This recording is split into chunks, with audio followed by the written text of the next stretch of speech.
Hi, Miss Karanja. This is our EcoColumn lab. This is station 2, period 6, recording what happened. The people in my group are Samuel, Draven, Jacory, Jojo, and me, Colton Allard. The way this is going to work, we're going to give our rough overview of what happened with our 5 questions, all in total. Me and Samuel will be doing part 1 or section 1. Draven and Jacory will be doing section 2, and Jacory will also be doing section 3. This was a very fun thing to do, and I think we should get right into it. Hello, I'm Colton Allard, and this is our ecosystem project. As you can see, throughout looking at our eco-columns, the soil pH started at 7.5, and over time, it decreased all the way down to a 7.1. This shows a decrease in the pH, meaning it became more acidic. One factor that contributed to this is the decay of organic matter to put into our eco-columns. Cut. Alright, the reboot plant increased quickly over time, but it slowed significantly as we got towards the end of our EcoColumn project. And so we saw the plants started to wither away, started to die once the following weeks were happening. And this was a lack of minerals. The plants growing, there not being enough space. And then one of the adjustments of observation was and not being able to water the plants constantly enough. And most significant observation was how the water quality cleared when we started to clean the soil and sand. So as we saw the soil and sediment, right, starting to clear once we started to clean it over and over again, we saw how clear the water became as time went on. And then some of the mistakes that we made was the handling of the soils, particularly the sand. We put too much sand in the bottles, and that affected how the water filtration system was filtering the water. So earlier in the earlier days, in the earlier weeks, the water was not clear, dirty, and as we started to remove less sand, we started to see the clearing of the water in our aquarium. Hey there. So, Draven was supposed to do this part, but I made a little goof and I didn't save the video. So I'll be saying section 2. Section 2 goes over partly what Samuel said. We're mostly going to be reinstating it and adding a bit new context off of it, just because I guess Samuel and Draven have very minds. So yeah, adjusting our plants. At first, when we were to put our plants into the eco-column, we put around 6 to 8 seeds in the topsoil part of the eco-column, and overall this led to very minimal plant growth, leading to all of the plants to only grow barely an inch or two. We then let the plants out to dry out and decompose into the soil. After this, we planted only 1 seed. This led to maximum amount of growth in the eco-column due to lack of competition and resources for the plants. When it comes to addressing our drainage, for the first 2 weeks of the eco-column, when our water was draining, it was very murky and muddy, and it was just overall really bad. This murky water could have caused many issues for the eco-column. For example, when we were to add the fish into the eco-column, the murky water could have potentially killed them. The murky water could have also prevented the duckweed and elotes to photosynthesize as well, thus affecting the oxygenization of the water. By properly draining our dirt and sand, we were able to get the water as clear as it could be. This helped us avoid these possible issues, and we were incredibly lucky that our fish did not, Here are some issues we faced with sand drainage when we first built our eco-column. We cut the sand portion of the eco-column a bit too short, and then we added too much sand. By adding too much sand and cutting the column too short, it led to our drainage portion of the bottle to be directly touching the sand. This could have caused drainage problems and water to build up to the bottle, to build up inside of the bottle. To adjust this, we removed a good amount of the sand from that section of the column. We learned our mistakes from that. And in the eco-column, each section is separated, but connecting by water flowing into one another next. The dirt in the plant section has soil, plants, and insects that filter waste and absorb nutrients. This sand and rock portion helps filter the water and prevents it from getting too muddy and murky, like I talked about earlier. Limiting material from the soil section that could potentially harm the water section, allowing it to flow properly. Finally, the water section with duckweed, elodia, fish, and snails relies on clean water to support aquatic life, with the plants filtering out the excess nutrients and producing oxygen to the fish and allowing the cycle of nutrients, keeping all of this the entire system at balance.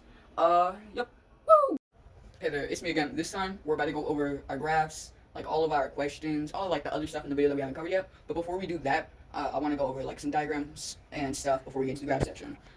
I don't know if you can see this well. Hold on, it's mirrored. But as you can see, that's set up top. We have our plants, we have our decomposers. I can't flip around the camera sadly. That would probably make it a bunch easier. But we see the top part where the dirt is.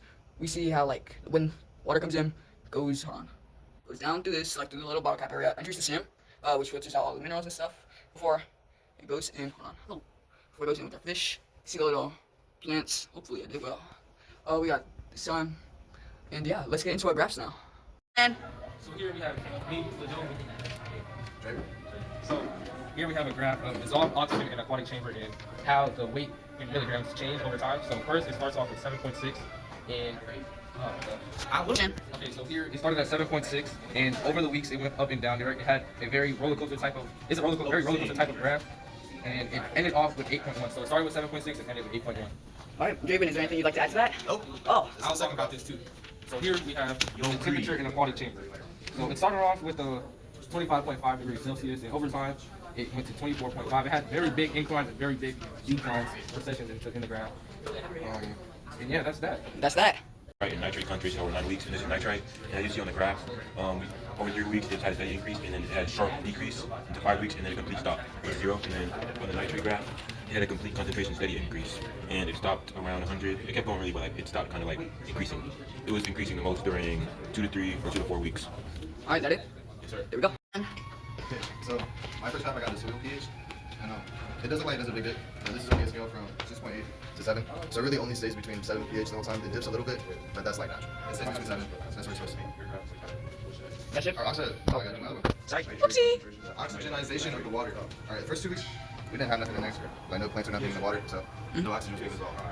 And as you can see over time, the oxygen it did decrease for a second, but I guess that's not. But the longer that the plants were in there, the more dissolved oxygen that was in the water. That's it. All right, good job, nephew. So here are both of my graphs we drew. We drew the reboot plant growth graph, and we drew the temperature of the soil graph. And as you can see here, during weeks 2 and 9, the growth of the plant started to decay and started to like grow down. While week 1, it just like shot up. And then with the reboot plant growth graph, we saw exponential growth, a peak, and then it just slowly decreased over time.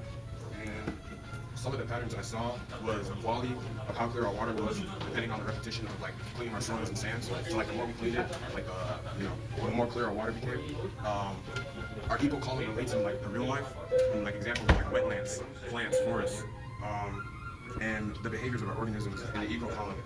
They show that most of the worms, like the examples we saw, like most of the worms and pill bugs were like deep underground and like burrowing, and to like avoid the top layers. The growth of the reboot seeds were very rapid. One of the questions we chose was like describe the growth of the plants in the EcoColumn. The seeds like started to grow and started losing nutrients. The plants started dying. And then what was one thing that we learned? One thing that I learned was that the interesting is that when we added the vegetation in our aquariums, all the aquatic plants like naturally filtered out like the water and sedimentation. And so, yeah. And then I'm putting Alex and some live graph for the EcoColumn project. For my first graph, I did the water pH. As you can see, for the first week, we steadied up to an even 7.0. For the next 2 weeks, we got into a pretty basic territory, with the second week hitting 7.4, the third week hitting 7.6, and then the fourth week hitting 7.5. We then saw a steep incline before increasing again and staying steady throughout the rest of the weeks. Alright, hey there, it's me again. And this time for my second graph, I'm talking about the water temperature, this time in Fahrenheit. As you can see, first week we hit the perfect 78 degrees Fahrenheit, perfect temperature for water. And we saw a steep decline as we saw like we started to adjust to the cold weather of Georgia. Then it rose back up. Ryan is supposed to speak. And then we saw it rise back up to a steady 75.5. Sadly, for the next 2 weeks, we would see it drop, as you see throughout weeks 4 and 5, before we see it increase again for the next 2 weeks. But then, of course, it drops again before the thing ends. That's me. Guy. Hey there, Ms. Karanja. Editing this, I realized we forgot to do our questions. So here are like just the questions that interested us all. How do different levels of nutrients in the soil affect the plants and animals in the EcoColumn? Is our first question. That's something I put in there. And for our second question, we have, does the speed of water flow between the sections impact the balance of nutrients in the EcoColumn? That is the one Draven added. And the one Samuel added is, how would the decrease or increase in overall temperature affect the health of the EcoColumn? That one, I don't know. I just think like the water would freeze or like it boil, killing our fish. How does the amount of organic matter that gets decomposed and drained through the soil affect the water itself? That was Corey's. In JoJo's is, if a lot of excess water was to be added into the EcoColumn, simulating real-life events like flooding or heavy rain, how would the EcoColumn react to this? I don't know if Samuel covered this all in his section, but just to be safe, I'm adding it again. And yeah, that's it for our video.